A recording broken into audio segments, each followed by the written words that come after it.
So, who wants to do the introduction? I know we had a lovely one written up. I can read it. All right, Nadia. So welcome everyone to the Setting the Stage World Building session. I'm Nadia Testu, and I'm a volunteer for this year's Teen Book Festival, and I will be introducing our lovely panelists. Before we get into their amazingness, I have a few reminders. If you have a question for the panel, please put it in the chat, and you can put questions at any time starting now. There is someone monitoring the chat for questions. Please remain muted with your camera off so volunteers can be easily recognized, and this session is being recorded. And now for the authors.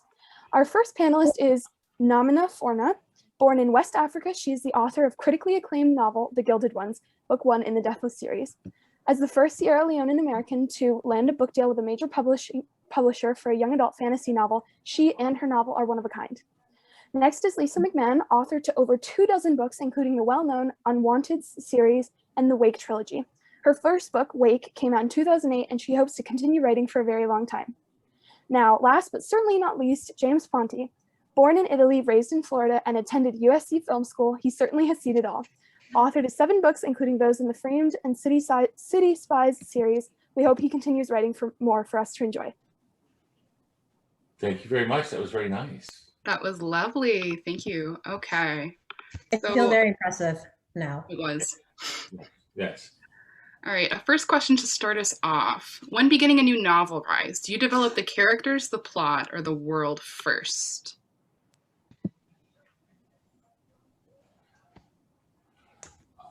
Namina, why don't you go first? Oh, okay, I'll go.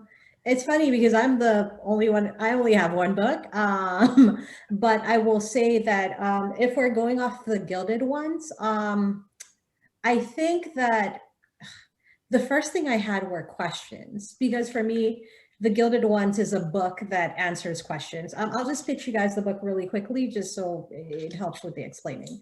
So The Gilded Ones, it's an African-based fantasy, young adult fantasy. It's set in a world where there's a group of girls who are considered monsters because they're faster and stronger than humans and they bleed gold. But then, of course, actual monsters come into this world and the humans are like, yo, we need these girls to fight these monsters. And so they offer the girls a choice, fight or die. My main character decides to fight and goes on an adventure. The first thing that came was questions. So I grew up in Sierra Leone, West Africa, and it was extremely patriarchal, much like America. And I always had these questions about what it meant to be a woman, because it seemed to me that when people were telling you awful things that were expected of you as a woman, they always pitched it in nice ways. Like, for instance, in Sierra Leone, we have female genital mutilation, and like 90% of women have had this awful thing happen to them. And so, or rather had it perpetuated onto their bodies, more active language. And so, but like when people pitch it to you, and often it's your mom or your grandmother or whatever, they'll be like, oh, it's so you're a pure woman. So, you know, like it'll make you like ready for marriage, this, that, and the other. Meanwhile, they're, you know, perpetuating horrific violence on your body. And it just seemed this way with like a lot of things about being female or femme and I just had these questions. I was just like, this doesn't seem okay. This seems really, really wrong. But everybody else seems cool with it. I thought I was the bad one, you know, for like thinking these things. So I go to undergrad and I take women's studies classes and I'm like, oh, it's a bamboozlement. We have all been bamboozled. This is a system that is setting up expectations. So for me, The Gilded Ones, I wanted to explain what is it like, what happens when you live under a system that is not meant for you, specifically a patriarchy, you know, what supports it, who suffers under it, all these things. So the first thing that came was not even the idea, it was, I want to write a book that explains this in a kick-ass way with a lot of violence, because I enjoy violence. So then I started having dreams of this girl in golden armor. And I was just like, she seems really cool, because she'd walk slow motion up a battlefield and then the dream would cut out and I would know what happened. But I'm like, she seems awesome. And so like finally, like, and all this sort of thing were circling while I was in undergrad, but it was in grad school. I was sitting in class one day and the word sort of dropped into my head, the first line of the book. And I was like, oh, it's this, it's this, it's this, what if da da da da. But like, as I was writing the book, like what I had were the constraints of, I want to write this book to explain this thing. So all of it fell in, but it fell in according to answering the questions that I had had for all of these years. So I don't know. It was the questions that came first. I don't know if that explains it. That's so interesting. I love that story. And it's for me, I've written a lot of books and everyone begins or comes to me in a different way. For the Unwanted series, basically my kids came home from school one day and they had a letter in their backpacks and it said, "Dear parents, we're so sorry to tell you that we have to eliminate the arts classes from our school because of budget cuts. And so there will no longer be art or music or theater." And my children loved those classes. My son's an artist and my daughter is an actor, and they were devastated. And I remember looking at them and saying, "Wow, kids, I'm so sorry. It kind of feels like you're being punished for being creative." And then I thought, what if there really was a world where children were punished for being creative? And I said that out loud, and my son, who was 12 at the time, said, "Not just punished, sent to their deaths." And I said, yeah, because of course, that's what made it such an exciting premise. So I came up with the idea for the book of these children, creative children, being sent to their deaths that way through my own kids. You might. And then the setting came in a really interesting way, and I think that part of that's what our panel is about here. And so the setting is actually a real place where my mother spent about 10 years of her childhood on the coast of Lake Michigan. And it was this place that had, before she was born, had been a zoo. And it had this beautiful fountain on the property, and it overlooked the beautiful Lake Michigan. And I remember thinking, that's exactly how I started building the world where the kids who are sent to their deaths are sent to this magical world. And so that's how that became a real place. It was based off of a real place.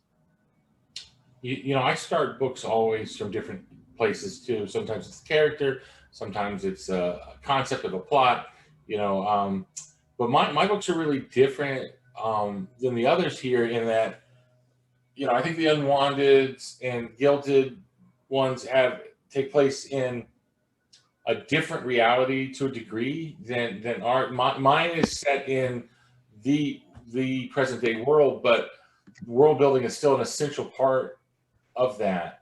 And by that, I mean, you have to, and I was kind of lucky. My very first job writing was I wrote for Superboy, which was a syndicated show, and DC Comics had strict rules about what Superboy could do versus what Superman could do, and what Metropolis could be versus what the world was. And so from the very beginning, it was like, okay, the worlds that we write in come with rules, and the stories come with rules, and you've got to find those. And then Disney and Nickelodeon were my next stops, and both of them, there were a lot of rules to all the things that we wrote. So once I have a basic idea, I have to then start, like the series I write now is a series about these kids who become a spy ring for MI6.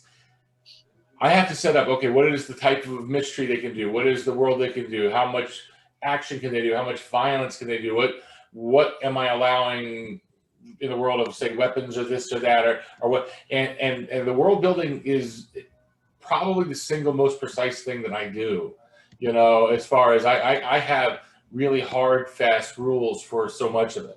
So that's why I was kind of interested to see this panel to, there's a different type of world building going on with these other authors, and I want to kind of see their way of doing it to see where it might help me, because it's, hopefully you get better, but I'm 8, 9 books into this, and it still feels like every time it's the first time, that God, do I know what I'm doing? And like Amina, came from an education. I don't know what your undergrad was, Namina, but I was only a film major, so books, it's all new to me, even now in my middle to late middle age. It's all new. Wow. That was really great questions, answers, guys. Thank you. And I do have a question from the audience. How and why do you choose the settings in your books? All right, I'll go first on that. There are practical reasons that. So I've written 3 book series. One is about the undead who live underneath New York City. So that had the most traditional sense of what you would call world building. One is it's a boy and a girl who are like a teenage tween version of Watson and Holmes solving mysteries in Washington, D.C. And then the other is the spy thing, and they're traveling all around the world, but they're based in Scotland. I want to pick environments. I because of the TV background, I build books the way I built TV shows, and I scout locations the way I scouted locations for documentaries that I would make. And so, like, I try to go to the places and see them and get to know them. Oh, this is a good because it has this and it has that. Like, New York and Washington were both picked because they were cities that had a large influx of international, and I wanted international characters. But like, one of the most important parts, they both have really good subway systems. And this goes back to Nickelodeon. And Nickelodeon, there was a rule which was every show had to have one 16-year-old. And that was because the 16-year-old could drive. And even though we never showed characters driving, we had to have one character who was 16. So when some kid inevitably wrote and say, how did Shelby Woo get from here to here? And you could say, well, Noah drove. Noah's 16, right?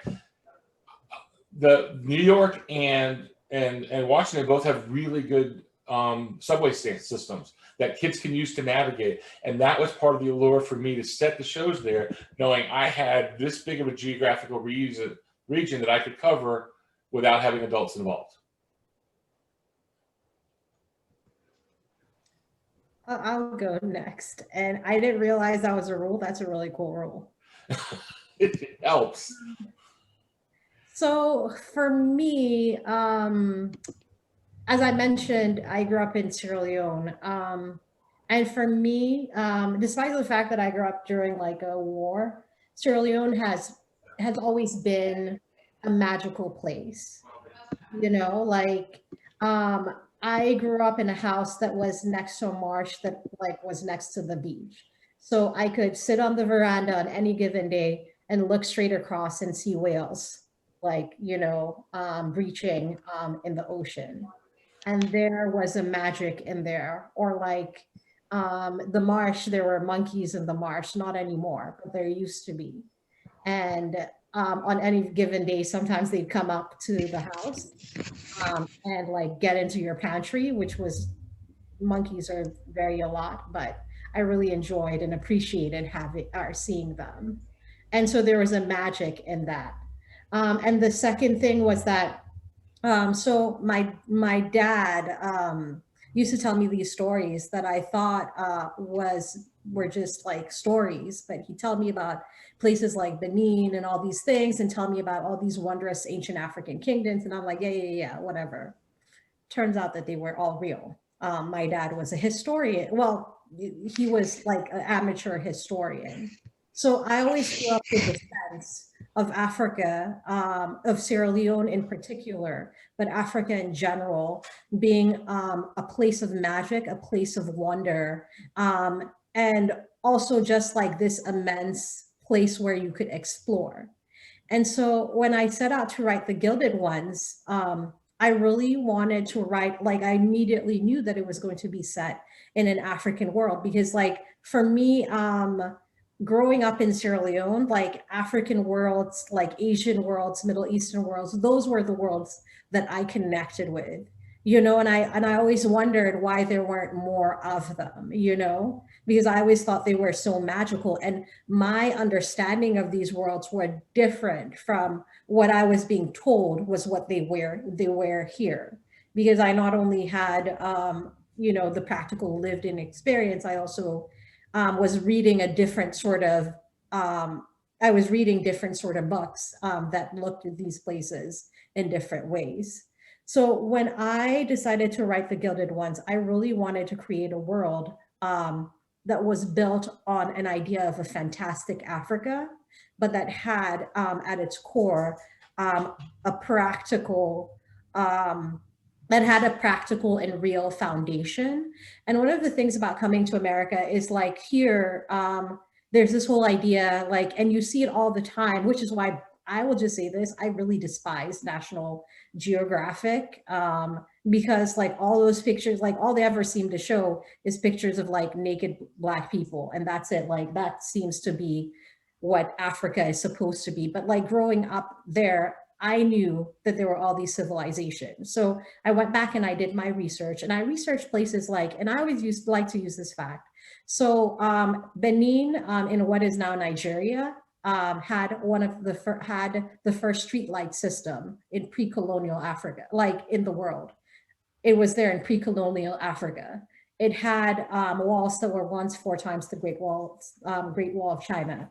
In pre-colonial Africa, to this day, they remain the largest archaeological foundation phenomenon on Earth. So like I knew all these things were real, but I had to go back and do my research and remember that, oh yes, there were and still are these magnificent civilizations, and that was what I used sort of as the foundation for The Gilded Ones, because like the walls of Benin became the world's walls of Himyra in my book.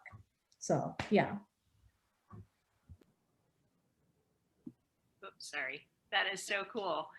I grew up in Michigan, and lots of monkeys and whales for you. No, I'm like going, what have I got? Cornfields. That's all that's all I've got. No, I grew up in Michigan, and my first trilogy, the Wake trilogy, takes place in a fictional town that I just made up in Michigan.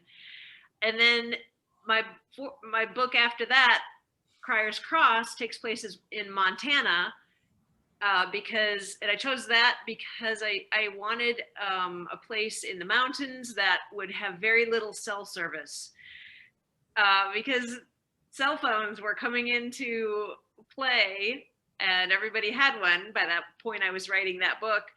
And it was so hard to write, a realistic novel, at least for me at the time, where you had to keep coming up with excuses for people not being able to make phone calls to get themselves out of trouble. So I went from Michigan to Montana, and then with my next book after that, which is called Dead to You,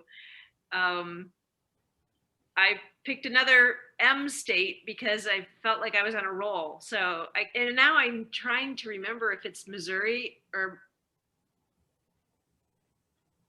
yeah, I think is it Missouri? I don't even know. If anybody remembers Dead to You, write it in the comments in the chat. I think it's maybe it's Minnesota. Now I can't remember, but so choosing those states, and then I wrote another trilogy that takes place. It's about a girl who moves from Chicago to Arizona, and that's called the Going Wild trilogy. That's for middle grade, and I did that because that experience of moving from the Midwest to Arizona is something that we went through when my kids were about 12 and 9. And that just was a really eventful thing for my kids, especially to make a move that far. And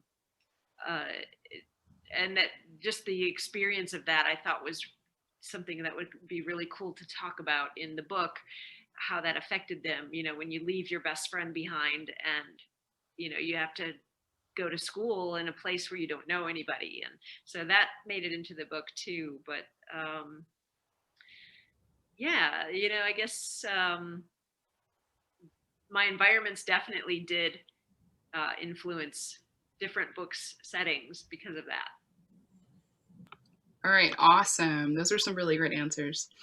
So I guess I have another question. How do you guys keep track of your world building? Whether it be magic systems or certain events happening to characters, do you guys have like a master document that you have to kind of keep track of what the rules are of your universe and like what's permissible and what's beyond the realms of possibilities within your little worlds you guys have awesomely created? I just use, it's all in my head. It's all in my head. I don't have any system. I'm terrible with that. I wish I was more organized. I do sometimes get, the copy editor will make a document. I mean, the Unwanted's books, there are 14 books in that world. And, and the copy editor will sometimes send along a little packet of the notes that they've been keeping. I had the same copy editor for 14 books. It was awesome. But honestly, I just kept it all in my head. And once that last book came out, earlier this spring, I just started allowing myself to forget. Who was your copy editor? Oh dear. I wonder if it's because we're the same pub. Well, we were. Brian? So, okay, so no, because we have, my editor and Lisa's editors were side by side for a long time in the office, back when people went into offices. Lobster, I just couldn't think of the name.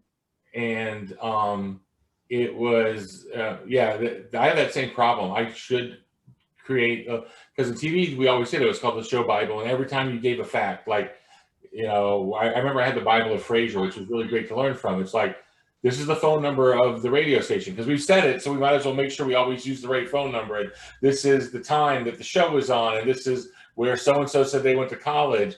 And I always intend to keep track of that stuff. And 2 or 3 books in, I'm like, oh my goodness, when is it? What's the thing? And it's the copy editor. That's why I was wondering if you had the same one. The copy editor knows the books better than I do, and it's so embarrassing because it's like, well, you said this, and in this, you said their sister was this, and then it's like, okay, yes, you're right, I'm wrong. So, but now I tend to keep them in my head. But the bigger things are knowing the rules, and I talk them through, though. I do talk through with my editor, like the bigger rules of the world building, like, what can we do? How far can they go? What's appropriate? Peril, what's the temperature of the peril going to be, that type of stuff.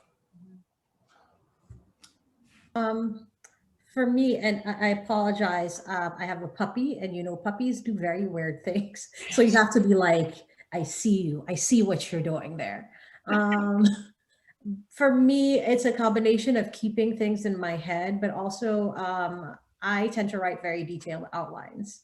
So in terms of like when I am writing a book, like I write my outline to be like, oh, this is where and where. Oh, somebody said I have a border collie puppy. I have a Maltipoo who is surprisingly fast. They're surprisingly fast, these ones. But yeah, so it's either in your head or outlines, and that's how I keep track. My daughter has a Maltipoo too. I thought when I first saw your dog, I thought that maybe it was the same. Yeah, very, very cute. That's awesome. Alrighty, so if you guys could live in any of the worlds you or another author have created, what world would it be and why? Oh, I would never want to live in my world. My world is horrific and brutal. I'm just going to be real. My book is very violent. People always say that. They're like, why is it like you've done such horrible things to your characters? I'm like, I know, it is what it is. It's very violent. I would not like to live in Otera. I really would not. I would actually like to visit the worlds of Holly Black, because she writes, and I say visit, like, because like, she writes these books about fairies, and like, it's so wonderful. And, I've always wanted to be in a fairy world, but I would like to leave because, again, her worlds are also violent. And I have like, I have a low chance of survival in general. So I don't want to spend any time where I am liable to be killed, you know, unless I'm immortal, but not immortal like I am in my book. So, yeah. It's funny when she said, talk about how violent it is. I remember I met Kandari Blake the first time, and I had not read her books, and we were at a hotel checking in. We were in line, and it's like the most pleasant, lovely, effervescent person. And then we're at dinner that night, and she starts talking about the books that she writes, and it's just so. And I look at her, she goes, "Yeah, they're pretty dark," and I'm like, "Oh wow!" You would never guess the gentle people who create these worlds that are just so terrifying. My books are set in real world versions, and I'm scared of them. Like I would be scared of the zombies in Dead City. I would be scared of the crime and the FBI cases and Framed, and I would definitely be scared of the spy missions in City Spies. My all-time favorite book, without doubt, is For the Mixed Up Files. It's basically Frank Wilder.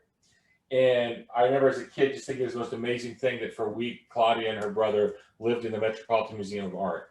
That's my idea of a world from a book that I could get into. I could stand living in a Met and looking at the pictures at night and camping out on the furniture and doing that. I loved that book so much, James. I just read it again a couple of years ago.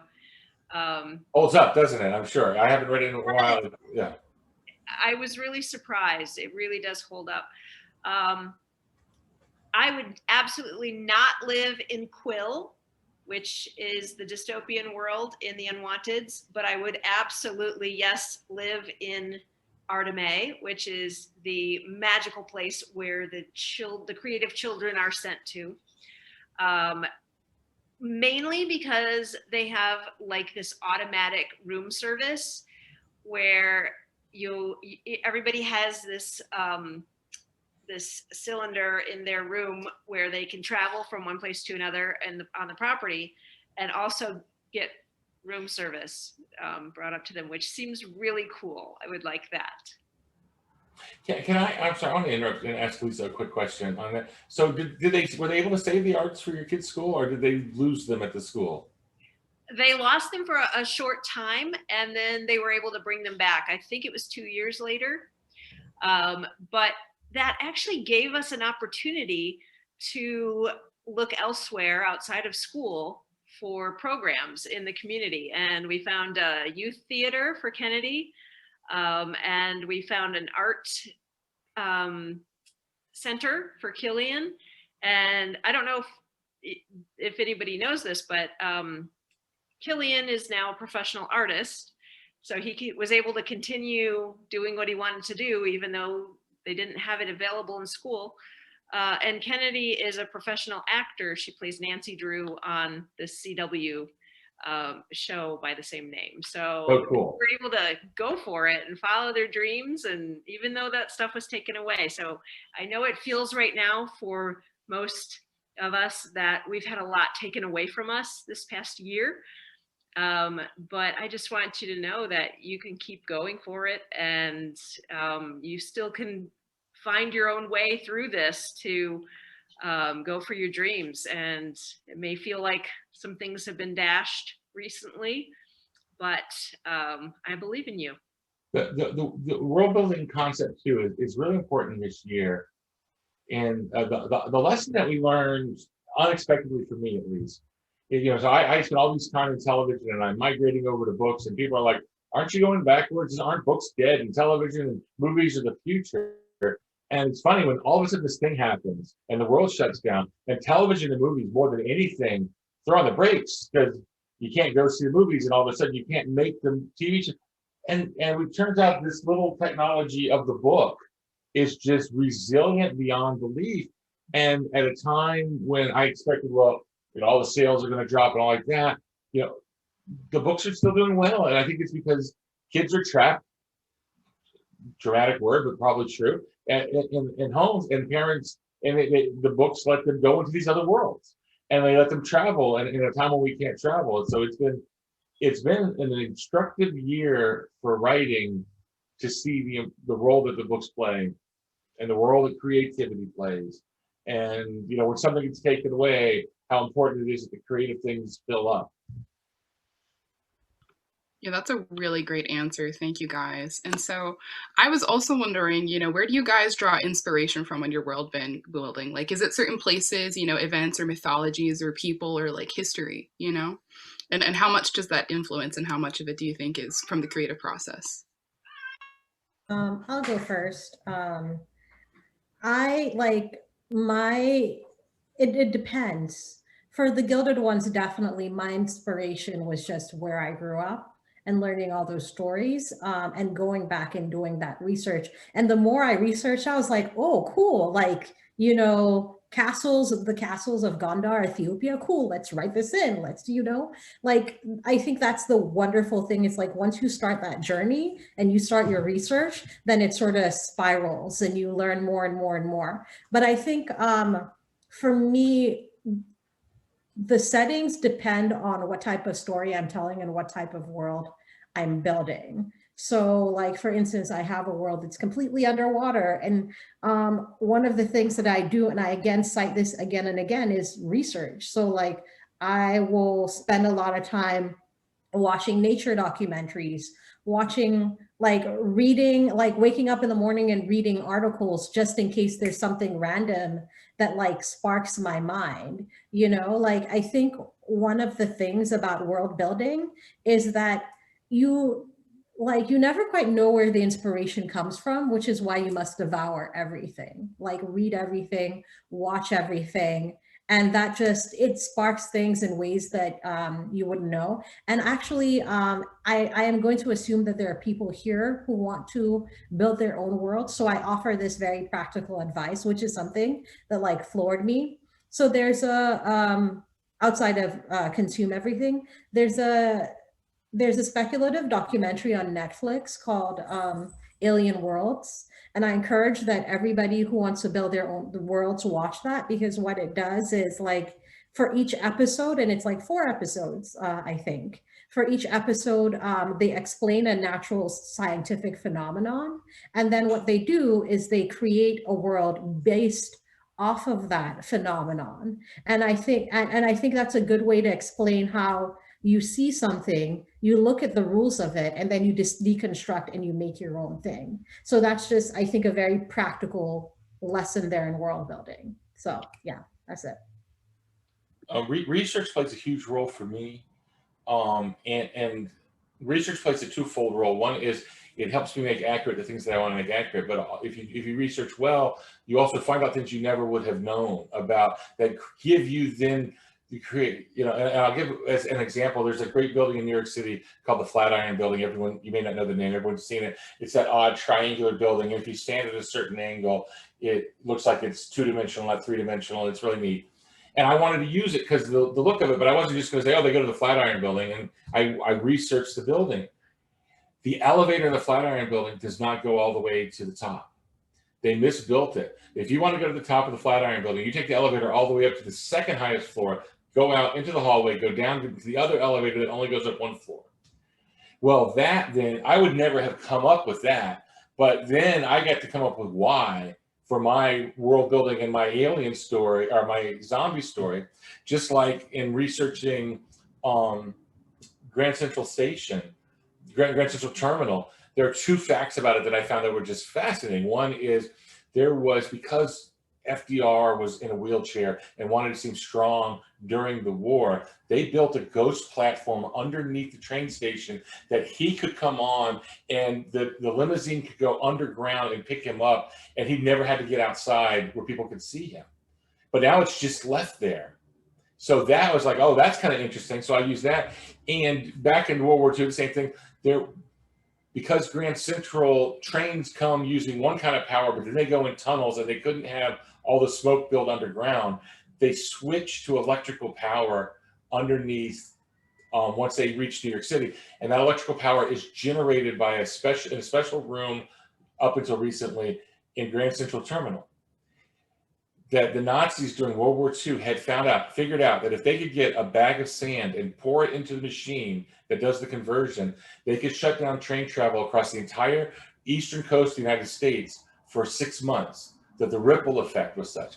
I would never have come up with that. But then once I had that, then I'm able to use that in the world building of the world there. So research is really great. And people want you to be accurate. I write spy series now. I had a librarian write me. It was really lovely. She said, "I love your books. My students love your books. We always talk about your books." I'm like, "Oh, that's great. Thank you so much." And then she wrote back and she said, "My husband's one of the highest ranking people at the CIA. If you want help with your spies, he'll help you." And I'm like, are you serious?" And she goes, "Yes." And she goes, and he's like really, really high up. And he planned the spy mission in my newest book. Like, I got on the phone with him and I said, "I want this to happen and this to happen and this to happen. And I want it to be accurate." And so he says, "Well, this is what I do." And, so research is so much fun. It's such a fun part of this, but it didn't lead. And then as an afterthought after that, I said, "Since you've been so nice to help me, tell me what you hate about spy books and spy movies. As someone who does this for a living, what drives you bananas when you see it?" And he gave me 4 rules that now have changed the way I'm writing the books, because it's like, okay, that makes sense. So you never know. That world is always evolving, and research is such a key part of it for me, at least. That is fascinating, and I'm hoping, James, that you'll send me those 4 rules. Yes, I will. I can tell them to you super quick. One is that the CIA can do anything. That they can't, like, "Oh, we need a jet to fly to Antarctica." It's like, "Okay, there's one ready for you over." They can't do that. That everyone is wrong all the time. That, they're really smart people. When they tell you they know something, they know it. And when they don't, they say they don't. That everyone in CIA movies is like Jason Bourne. That's a rogue mission on a rogue mission on a rogue mission. And that's not how it is. But the one that really stuck with me, and the one that I'm now using in my books a lot, is he says, "The great work of intelligence agencies is done by analysts sitting in rooms. It's not done by action heroes." And he says, all the advances, all the things that have saved this country was some nerdy guy or nerdy woman sitting at a desk with, like, putting together a jigsaw puzzle, not someone in a tuxedo. And it's like that analysts matter and information matter. And so I try to address that, but I told him, you understand why in a book or a movie that the operative in the field is so much more dynamic, because I get it, but that's the reality.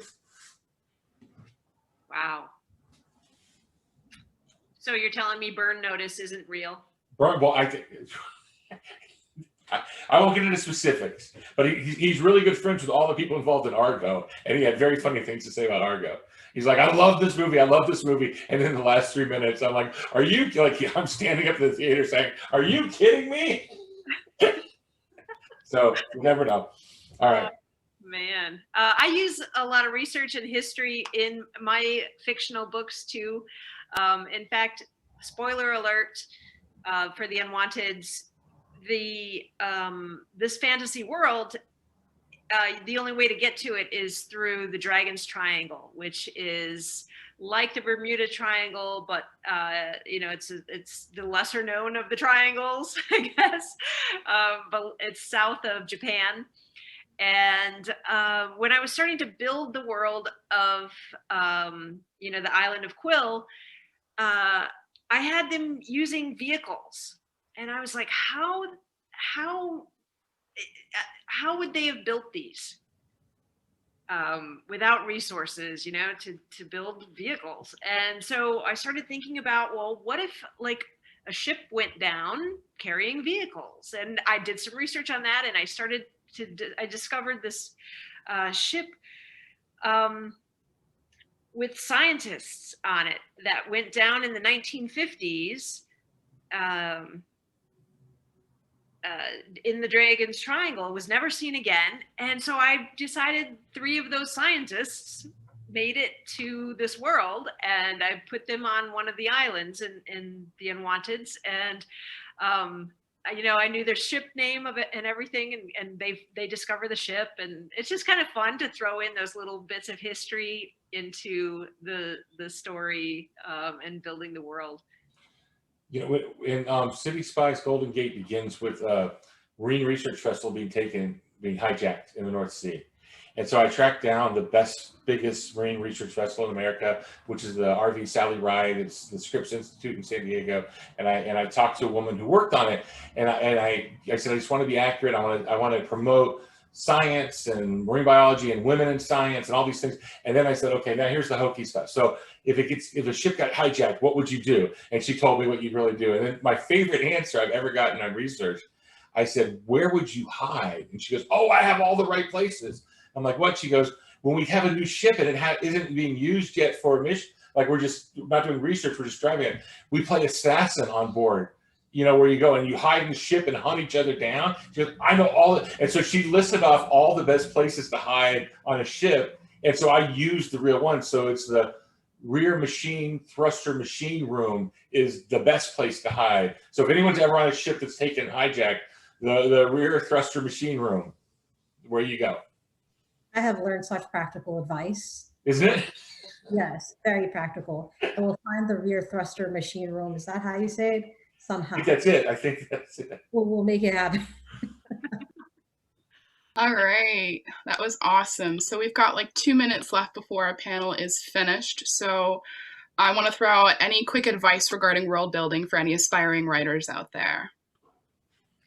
I say take something that you're familiar with and then make it what you need it to be. But I think that really helps you get narrow down a concept. Like I did with the Unwanteds, it was this place that already existed. And then I made it into a fantasy place. I turned the Great Lake Michigan into a boiling lake of oil, and so use something you're familiar with and then change it to make it work for your story. I would say two things. Number one, research. The best world building comes from a foundation of reality. So I think we've all said this, is like find something real and then you spin what you want out of it. The second thing I would say is that, and somebody asked this question, so I'm going to answer it. World serves story, not otherwise, right? So like when you have a story, if there's something you want to talk about, think about how the world reinforces that or messes that up. Like you can use your world to like confound your characters if you want. You can use your world to like set up roadblocks and stuff like that and build it into the story. And then I would say, building on those, because all those are accurate and right. Logic matters, and it doesn't mean you have to use the logic of real world physics, but you should be consistent in your logic. And things, we used to have a rule, when we were learning screenwriting, which was it can't just be that they're crazy. Like it can't be, well, why did the character do that? Oh, because she's unpredictable, or she's crazy. It's like, no, there has to be a reason that people do things. There has to be a reason, and follow your rules. 12-year-old me went to see Superman, and Superman was, it was boring at parts, but it was an okay movie. And then at the end of the movie, Lois Lane dies. Sorry, spoiler alert, but it's been out for 40 years. You can see it. Lois Lane dies, and so Superman flies back in time and changes the future. And I'm like, wait, he can fly. He's bulletproof. And now we couldn't come up with a story where all of Superman's powers weren't enough. We just throw in time travel at the end, and that I remember just thinking it's false, and I now hate this movie. You have to follow. And then sometimes you have to realize at USC, I took a class all on Back to the Future. The movie had just come out, and every week a different person from the movie came and talked to us. So the production designer, the cinematographer, an actor, the writer, all. And the production designer said the way they were trying to figure out how to make time travel possible. And they really spent a lot of their time trying to figure out all the different methods. And he went to a hardware store and he found 3 pieces for $14. And he came in and he put them on the table. And they said, what's that? And he goes, that's the flux capacitor. It makes time travel possible. And that's all you've got to say. And it's like, okay, sometimes don't overcomplicate your world. The problem with the later Star Wars movies and the prequels of Star Wars is we're trying to overcomplicate the world that you build. It should be a world that someone can enjoy and be part of. And I talked past our time, so I apologize. No, you're fine. Thank you, everyone, for joining our panel. Thank you to you lovely authors for coming and talking to us about world building. It was really, really incredible. So thanks, everyone. Thank you so much. Yep.